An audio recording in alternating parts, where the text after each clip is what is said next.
자, 여러분, 오늘 김용민 TV 5시 5분 KBS 1라디오 김용민 라이브 많이 시청해 주시고요. 예, 그리고 8시에 피아지방 법원 오늘 방송이 있습니다.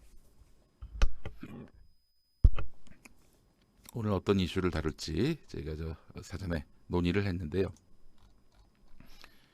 일단 나경원이 나베라고 자기를 비유한 또 명명한 누리꾼들을 고소했죠. 자, 나경원을 나베라고 하면 죄가 되는가? 처벌받아야 되는가? 그리고 만민중앙교회 이재록 신도를 성폭행해서 징역 16년이 확정됐는데요. 이 이야기도 오늘 다루겠습니다. 조국의 법무부, 윤석열의 검찰, 과연 검찰 개혁이 가능할 것인가? 이 이야기, 그리고 이영훈 얘기도 합니다. 이영훈의 반일 종족주의 관련한 또 기자를 폭행한 이 화면 내보내도 되는가? 법원에게 물어봤는데 서울서부지법이 내도 된다 이러면서 이영훈이 낸 방송금지 가처분을 기각했습니다. 오늘 이 네 가지 이야기 갖고 함께 토크 해보도록 하겠습니다. 여러분 8시에 많이 시청해 주시기 바랍니다. 자, 평화나무 후원 회원 여러분 함께 해주시고요. 여러분 특별히 이번 주 일요일에 특별한 시간을 좀 준비하고 있습니다. 오후 3시부터 밤 10시까지 명성교회 세습 반대운동에 나섰던 김수원 목사, 정태윤 안수집사. 그 김수원 목사는 명성교회 인사로부터 그야말로 소송 폭탄을 당하고 있어요. 변호사 비용을 감당하지 못하고 있습니다. 자, 그리고 정태윤 집사님 명성교회 교인들한테 집단 폭행을 당했어요. 지금 병원에 입원을 했어요. 이 두 분의 또 이 정태윤 집사님의 치료비, 그러니까 김수원 목사의 변호사 비용, 또 정태윤 집사의 치료비, 이거를 저희가 감당하려고 합니다. 일부분을 감당하려고 해요. 그래서 여러분들 많이 도와주십시오. 오는 일요일부터가 아닙니다. 오는 일요일 오후 3시부터 밤 10시까지 여러분과 함께 하겠습니다. 계좌번호도 저희가 띄우면서 시간을 가지려고 하니까요. 많이 좀 보내주시기 바라겠습니다. 현장에 와주시면 더욱 좋겠고요. 맛있는 거 많이 팔겠습니다. 뜻있는 상품들 저희가 많이 팔도록 하겠습니다. 모여주시고요. 1일 찻집 겸 바자회입니다. 많이 참석해 주시면 감사하겠습니다. 자, 그래서 김사만 목사의 눈밖에 나면은 인생이 피곤하다. 이런 공식을 박살냅시다. 의로운 일을 하면은 동지들이 많다. 해볼만 하다. 이렇게 만들어야 이 세상에 정의와 평화가 바로 서는 거 아니겠습니까? 여러분 많이 도와주십시오. 이번 주 일요일 오후 3시고요. 특히 5시에 우리 이완배 기자의 경제의 속살 공개 방송이 있습니다. 어디서 하냐고요? 우리 저 벙커 원교회 서울 마포구 월드컵 북로 5가길 8-15 서울 마포구 월드컵 북로 5가길 8-15 지하 1층 벙커 원교회에서 행사가 있습니다. 여러분 많은 참여 바라겠습니다. 예. 어이구 지금 자, 다음 소식도 보도록 하겠습니다. 김대중이라는 거인이 있죠. 전 대통령 김대중 선생이 그렇고요. 조선일보에는 어떻게 한자까지 똑같은 저 김대중이 또 있는데 참 비루한 김대중이 또 있습니다. 조선일보에는. 네. 한국의 민주주의도 이렇게 무너지는가? 뭐가 무너졌는데? 뭐가 무너졌어? 어이 김대중 씨, 뭐가 무너졌어? 한국의 민주주의가 언제 무너졌어? 당신들이 마음에 안 드는 정권 들어서면 민주주의가 무너지는 건가?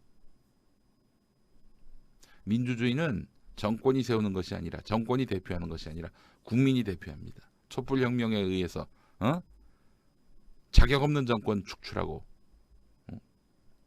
국민의 힘으로 새로운 대통령을 선출한 것, 이것만으로도 이 나라 민주주의가 바로 선 겁니다. 도대체 문재인 대통령이 무슨 독재를 냈고 민주주의 무엇을 파괴했기에 한국의 민주주의도 이렇게 무너지는가 이런 소리를 합니까? 응? 지금 저 문재인 대통령 잘못한다고 이야기하는 것들 100이면 100 당신들이 다 했던 것들입니다. 당신들이 더 악랄하고 지독하고 염치 없이 했던 짓들입니다. 설령 당신들이 말하고 있는 말이 100만 번 양보해서 사실이라면 자, 봅시다. 미국 하버드대 정치학 교수 스티븐 레비츠키와 데니얼 지블렛 두 사람이 같이 쓴 어떻게 민주주의는 무너지는가. 신문은 발행되지만 정권의 회유나 협박은 자체 검열을 강요한다. 시민들은 정부를 비판할 수 있지만 그럴 경우 세무조사를 받거나 소송당하게 된다. 독재를 비판하는 사람들의 주장은 과장이거나 거짓말이라고 오해를 받는다. 지금 당신들이 보기에 문재인 정부가 이런다는 것 같은데, 그래서 한국 민주주의가 무너진다고 생각하는 것 같은데, 김대중 씨 집에서 애나 보세요. 무슨 말도 안 되는 소리를 합니까? 아니 이런 식의 칼럼을 쓰시는 조선일보는 도대체 무슨 정권의 회유나 협박, 자체 검열 이런 게 발동돼서 신문을 그렇게 찍어내는 겁니까? 날마다 가짜 뉴스, 날마다 정권 비난, 비방, 모략. 민주주의 잘 돌아가고 있네. 당신들은 그렇게 계속하고 있으니까 극우 유튜버들 손도 안 대고 있잖아. 자체 검열 그딴 게 어딨나? 시민들이 정부를 비판했다간 세무조사를 받는다. 아니 세무조사 누가 받았는데? 나 처음 듣는 얘기인데요. 누가 정권을 비판했다는 이유로 세무조사를 받아요. 세무조사를 받은 사람이 있다면 세무조사 받을 만한 짓을 해서 세무조사 받는 건 아닐까? 독재를 비판하는 사람들의 주장은 과장이나 거짓말이라고 오해를 받는다. 과장이나 거짓말이 너무 많았어요. 조국이 사법고시 공부 못해서 떨어져가지고 법학과 교수한다고. 나 참 웃겨가지고 진짜. 그 자체가 가짜 뉴스입니다. 시험을 본 적이 없어요 기본적으로. 그런 가짜 뉴스들이 아주 범람하고 있어요. 그거를 팩트 체크하는 것입니다. 정부에서 바로 잡아주는 거예요. 왜냐? 그런 허위 모략이 더 많은 오해와 더 많은 혼란을 부를 수 있기 때문에 팩트 체크해 주는 거예요. 팩트 체크하면서 내가 대통령이라면은 팩트 체크만 하고 끝나지 않아. 끝까지 법적 책임을 묻습니다. 그럼 어떡하느냐? 언론이 사실 보도만 하면 돼요. 사실 보도를 하면은 정권에 불리하더라도 그 보도에 대해서 뭘 하겠습니까? 김대중 씨는 지금 대한민국이 신문은 발행되지만 정권의 회유, 협박, 자체 검열 이게 발동하고 있다고 봅니까? 시민들이 정부를 비판했다가는 세무조사를 받거나 소송을 당한다고 봅니까? 독재를 비판하는 사람들의 주장은 과장이고 거짓말이라고 오해를 받는다고 생각합니까? 오해받는 것이 부당하다고 생각합니까? 그래서 팩트 체크 당하는 것이 부당하다고 생각합니까? 아니 이거는 사실 지난 정부 때 많이 봤던 풍경 아닙니까? 현 정부에서는 거의 보기 힘든 상황 아니에요? 니들이 했던 짓입니다. 니들이 그때는 민주주의가 무너져도 아주 완전히 폭삭 무너졌죠. 예, 그때 우리 김대중 씨가 뭐라 한마디 하신 게 있나? 자, 김대중 씨가 하고 싶은 말은 여기 있습니다. 우리에게 그 첫 번째 투표장이 내년 4월 15일에 총선거다. 이 선거에서 더불어민주당이 이기면 2년 뒤 대통령 선거는 집권 연장의 승인 절차에 불과하다. 그럴 경우 좌파는 2027년까지 최소한 10년 동안 나라를 통치한다. 문정권 존립의 갈림길은 그래서 4.15 총선이다. 여기서 문재인식 혁명은 운명을 맞게 되는데 여기서 문정권이 지면 문재인식 혁명은 단명으로 끝난다. 이기면 그것은 좌파의 장기 집권을 의미하는 것으로 결국 문재인 정권은 끝나지 않는다. 한국의 민주주의가 이 책의 제목처럼 무너지는 단계로 접어드는 것을 의미한다. 4.15 총선이 단순히 국회의원 뽑는 선거가 아니라는 말이다. 그래. 4월 15일 총선에서 민주당이 져야 한다는 얘기를 하고 싶어서 그렇구나. 이따위 말도 안 되는 글. 응? 그 조선일보의 그 사훈이 불편부당입니다. 불편부당. 어느 편에 서지 않고 어느 당파를 짓지 않는다. 근데 씨발 김대중 칼럼은 이거 뭐예요? 4.15 총선에서 문재인 정권 엿먹여라. 더불어민주당 패배하게 만들어라. 이렇게 선동하고 있는 거 아닙니까?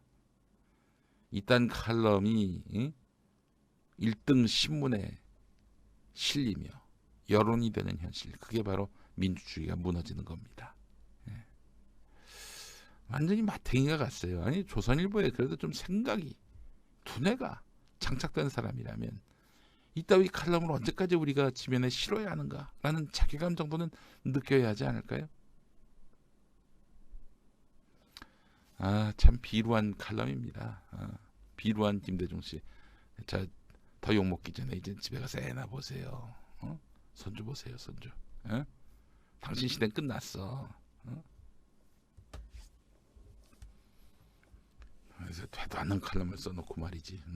국민들 앞에 꼰대질이나 하고 말이야. 김대중 씨, 당신 시대는 끝났어요. 이제 그만 가세요, 집에. 세상에서 가장 추한 게 뭔 줄 압니까? 자기가 끝났는데 끝난 줄도 모르고 계속 비비고 기대면서 꼰대짓 하는 거예요.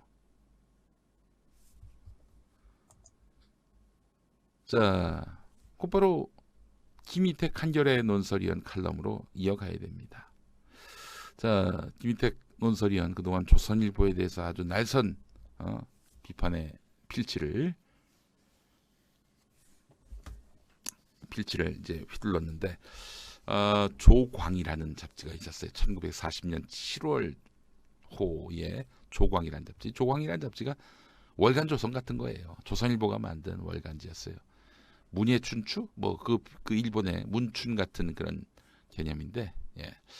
자, 1940년 7월, 1943년 8월 그때 나온 조광을 인용했고 또 조선일보 올해 조선일보 올해 7월에서 8월 그리고 길윤형 한겨레 기자인 걸로 알고 있는데 아베는 누구인가 이런 책의 도움을 받았다고 하는데요. 조선일보가 독백하는 거예요. 독백하는 형식으로 칼럼을 썼습니다. 읽어보겠습니다. 어떤 독백? 일찍이 우리 선대사주께서 여러 글을 남기셨는데 보통 이런 식이지. 신동아 질서의 건설로서 우리 일본은 완전히 동양의 맹주가 됐으니 이는 오로지 강직한 일본 정신의 발로일 것이다. 위로 성명하옵신 천황 폐하를 모시옵고 아래로 국민이 일치 단결 국군의 번영을 꾀한 때문이다. 2500만 조선민중이 대망하여 맞이 아니하던 징병제가 드디어 실시되어 중책의 일부가 우리에게 허용되고 영에 있는 지위가 주어진 데 대해서 거듭 감사 감격하는 바이다. 전투에 있어서는 죽은 후에야 그친다는 투혼을 길러야 할 것이다. 이게 바로 이제 조선의 사주가 쓰신 글이란 얘기죠. 그래서 방응모, 털모 해가지고 방모가 쓴 거예요. 예, 선대사주라고 하니까 방응모인데, 그러니까 일본이 동양의 맹주가 됐다. 우리가 천황폐하를 모시고 일치 단결해야 한다. 이런 글을 썼고요. 그리고 조선 민중이 크게 기뻐한다. 뭘 기뻐하느냐? 징병제가 실시돼서 일본의 침략 전쟁의 총알바지가 되게 된 것이 기쁜 일이다. 이지라를 떨었습니다. 방응모, 털모 들어간 방응모. 예, 조선일보의 선대사주. 방응털이 낫겠네요. 어차피 이번 전쟁도 우리가 이긴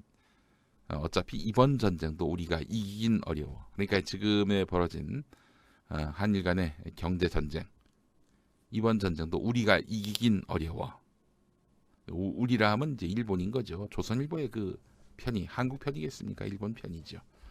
어차피 이번 전쟁도 우리 조선일보가 한국을 이기긴 어려워. 선대사주께서도 일찍이 강조하셨지만 한번 각오하면 일사불란하게 움직이는 나라, 그게 일본이고 일본 정신이야. 군사, 외교, 금융은 우리가 절대 열세고 일본 청년들은 한 분야 파고들면서 전문가 길을 걷는데 무슨 수로 기술 봉쇄를 돌파해. 다시 군사, 외교, 금융은 한국이 절대 열세고 일본 청년들은 한 분야 파고들며 전문가 길을 걷는데 무슨 수로 한국이 이런 일본의 기술 봉쇄를 돌파해. 힘이 부족하면 굴욕 감수할 수 있는 용기라도 있어야지. 무조건 문통을 꿇어야 돼. 무조건 문통이 꿇어야 돼. 문재인 대통령이 무릎을 꿇도록 해야 한다는 거예요. 왜냐고? 이러다가 총선까지 전쟁 끌면 야당 작살나. 그나저나 요즘 촛불 시위만 하면 우리한테 몰려와서 패가 나라고 난리이던데 시위가 얼마나 가겠어. 김대중 노무현 때도 끄떡없던 우리야. 100년 전통인데 그 정도 흔든다고 눈 하나 깜짝할 것 같아? 네, 바로 이 조선일보의 독백을 오늘 김인택 논설위원이 표시를 했습니다. 조중동은 일본 신문. 네.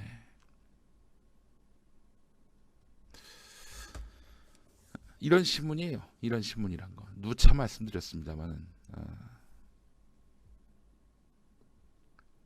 이제 이자들을 별 볼 일 없는 신문으로 만들든지 폐간시킨다든지 이러면 이 민족의 정기가 바로 서는 겁니다.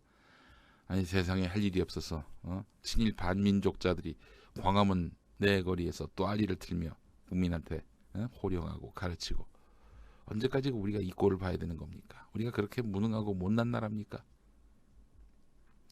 내년이 조선일보 창간 100주년입니다. 이거 어떻게든 이런 반민족 세력들이 제대로 응징받는 그런 세상을 우리가 만들어야 되겠습니다. 그것이 우리 시기의 조선일보 창간 100주년 기념입니다. 예.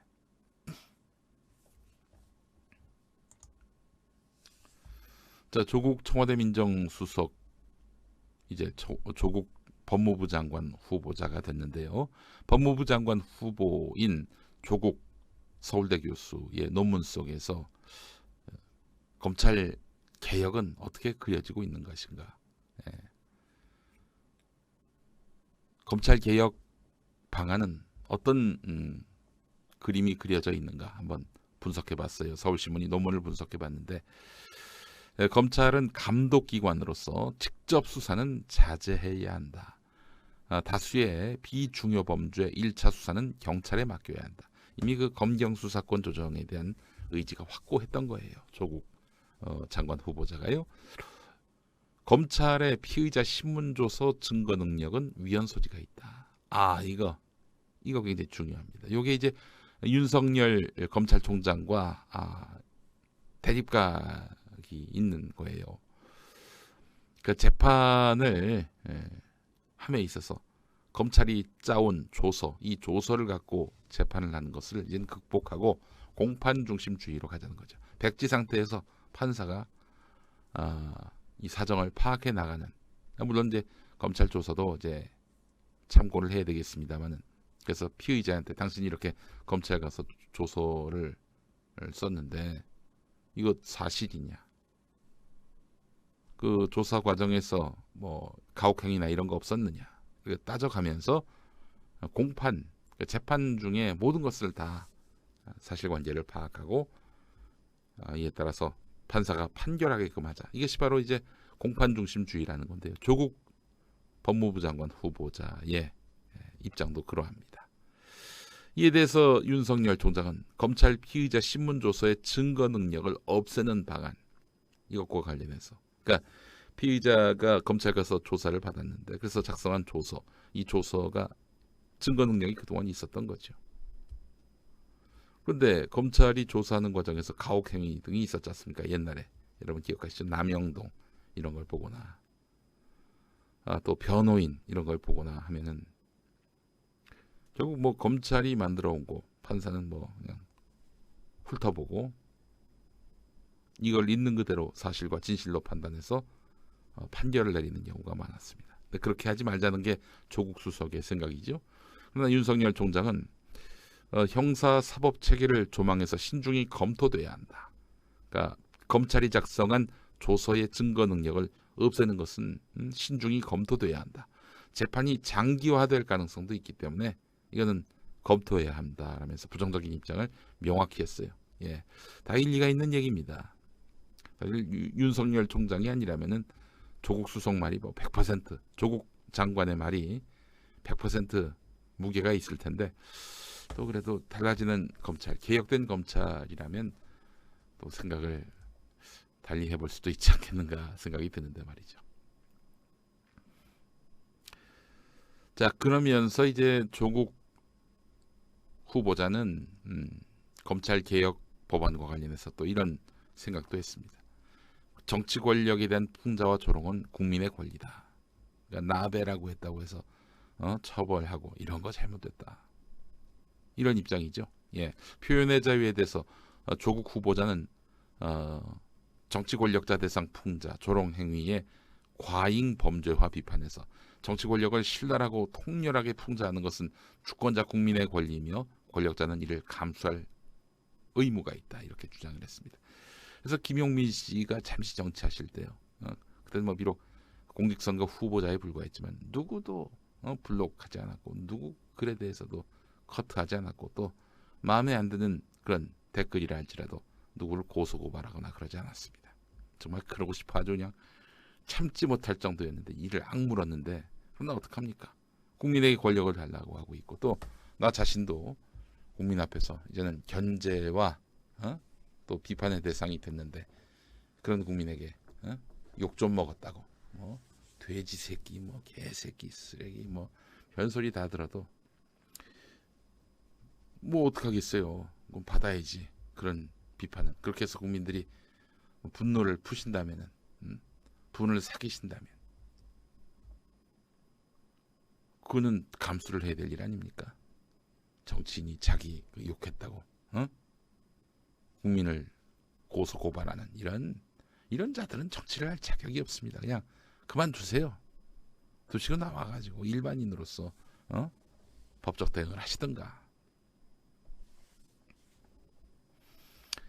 자, 느티나무님 오늘 피하지방법원에서 나올 얘기죠. 그렇습니다.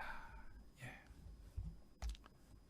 윤석열 총장과 대립 지점도 있는데 뭐 두 분의 이제 뭐 생각과 또 신념이 조화될 수 있을 거라고 봅니다. 예. 둘 다 뭐 신사적이기도 하고요. 또 원리 원칙을 따지는 분들이니까요. 예, 기대가 됩니다. 검찰 개혁 가능하지 않겠는가 하는 그런 기대도 가져보게 되고요.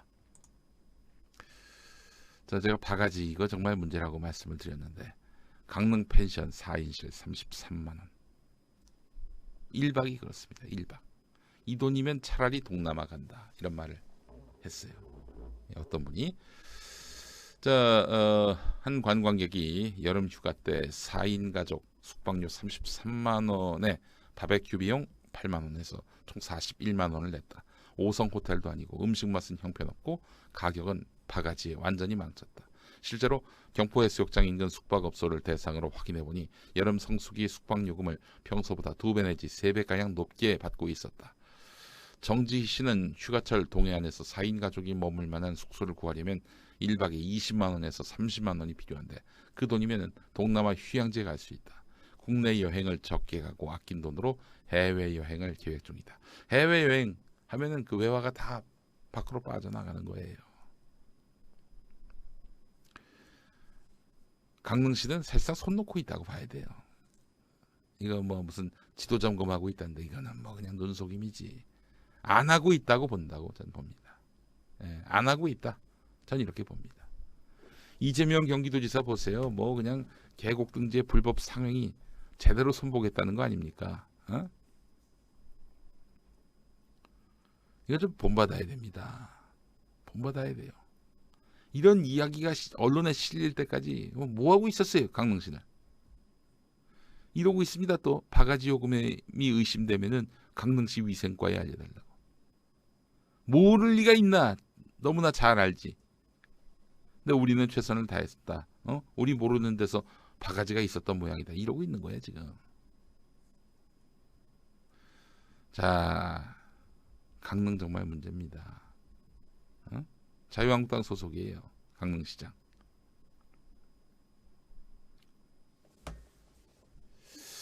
아, 정말 참 문제입니다. 분개하지 않을 수가 없습니다. 예. 아니 지금 이 국민들이 해외여행 안 가고 특히 일본 여행 안 가고 국내에 어디 쉴 만한 곳, 놀 만한 곳 없나 하고 돌아보고 있는데, 어? 다 바가지야 이 씨발.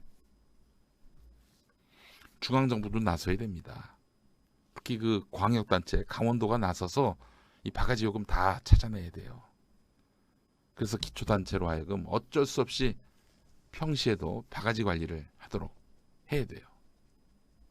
홍선민님, 아유 강릉시민, 예, 아니 뭐 무슨 홍선민님께 한 얘기는 아니었는데,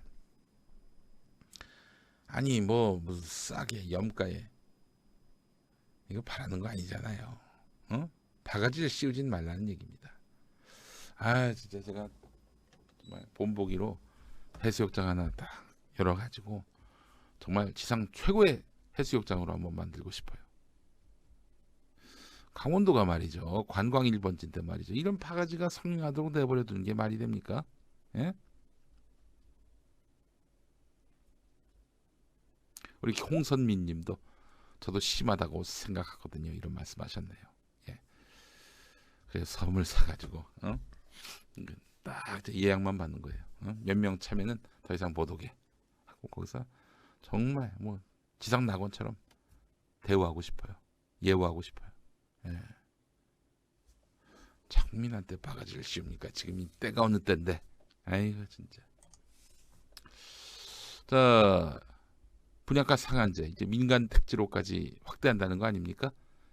어, 이렇게 되면은 공급이 위축돼서 집값이 되레 오를 수 있고 품질 저하로 이어질 수 있다. 이런 반론도 만만치 않은데 진짜 이거 엄살입니다. 엄살이에요. 여러분 생각해 보십시오. 얼마 전에 최병성 목사님이 아파트의 분양 원가를 따져봤는데 시멘트 이거 뭐 200만 원 안 넘는다고 합니다. 집 하나에 시멘트 많이 들어가잖아요. 170만 원이 안 넘는데요. 뭡니까? 어마어마하게 이제 폭리를 취한 거죠. 건설사가 분양하면서 이제 이것이 이제 공공이 통제하겠다는 거 아닙니까? 그래서 사실은 민간 택지에까지 분양가 상한제를 적용해서 얼마 이상 받지 못하게 한다. 이렇게 하겠다는 거 아닙니까? 더불어민주당 안에서도 우려의 목소리가 나오나 봐요. 시간을 갖고 장단점을 면밀히 검토해야 된다. 이런 얘기 하고 있는데, 자, 근데 뚝심의 김현미 장관, 민간 택지 분양가 상한제 적용을 위한 세부안을 마련했고 다음 주에 당정 협의를 거쳐서 최종 발표할 예정이라고 하는데, 다음 주 초 당정 협의를 거쳐서 최종 발표할 예정이라고 지난 6일에 이야기했습니다. 사실 더불어민주당 안에서는 말리고 멈추게 하려고 했는데 김현미 장관이 뚝심으로써 밀고 갔다는 겁니다. 여당의 부정적 기류를 하루 만에 정리를 해버린 거죠. 대체 그 민주당에서 분양가 상한제 이거 신중해야 한다라고 말씀하시는 분들은 대체 어떤 분들이십니까? 아니 지금 민주당이 누구 표를 받아서 다수당이 됐어요?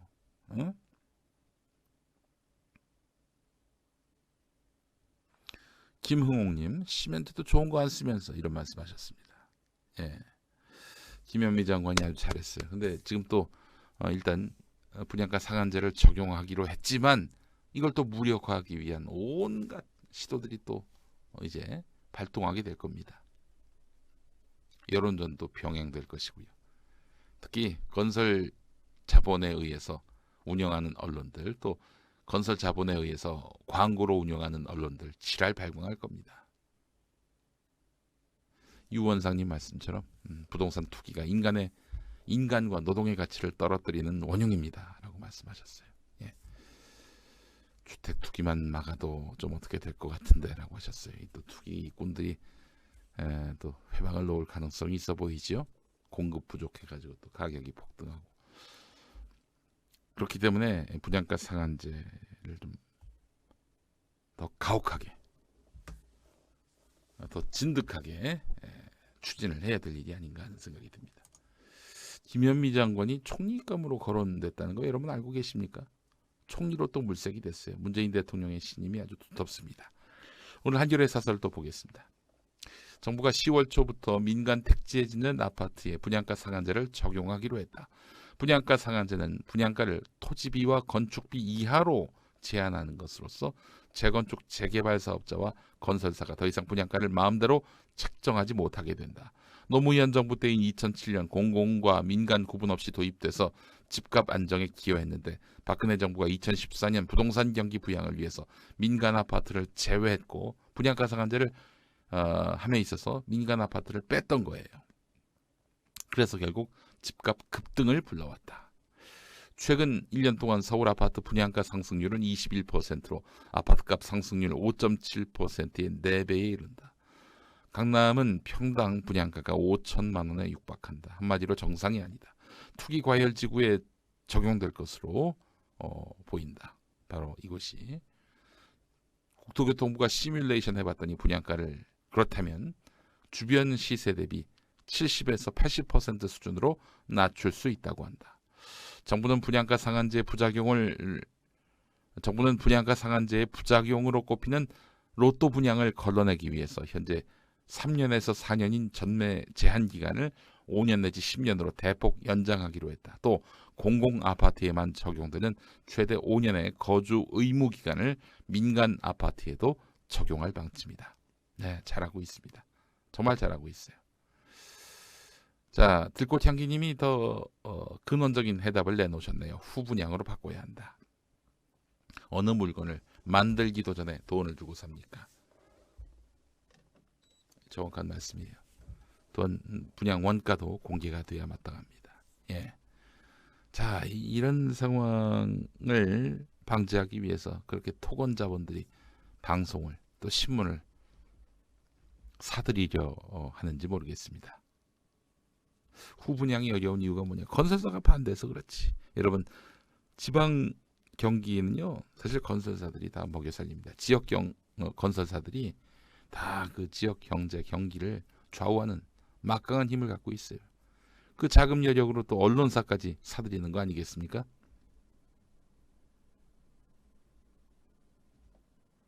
원가 공개 후 후분양 필수. 그러면 뭐 사실 분양가 상한제 이런 거 안 해도 되죠. 가격이 폭등할 리가 없으니까.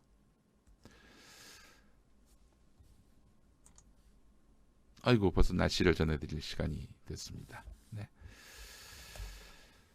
자, 오늘 10시를 기해서 폭염주의보가 또 발동이 됐는데요. 발효가 됐는데 여러분들 오늘도 너무 밖에서 오랫동안 더위에 노출되지 않으셨으면 좋겠네요. 서울에 다시 폭염 경보가 내려지는 등 35도 안팎의 찜통 더위가 기승을 부릴 것으로 보입니다. 기상청은 일본을 향해 북상하는 10호 태풍 크로사로부터 뜨거운 열기가 유입되면서 기온이 크게 치솟겠다고 밝혔습니다. 동해안을 제외한 전국에 폭염특보가 내려진 가운데 서울, 경기와 영서, 충북 지역은 폭염주의보가 폭염경보로 강화됐습니다. 오늘 강원도 홍천 기온이 37도까지 오르는 것을 비롯해 대구 36도, 서울과 광주도 34도로 어제보다 1도에서 5도가량 높겠습니다. 기상청은 광복절인 목요일 전국에 비가 내리면서 무더위가 주춤하겠고 주말부터는 열대야가 사라질 것으로 내다봤습니다. 자, 김용민의 뉴스 브리핑 오늘 순서 모두 마치겠습니다. 시청해주신 여러분 감사하고요. 오늘도 좋은 하루 되시길 바라겠습니다. 내일 다시 옵니다. 감사합니다.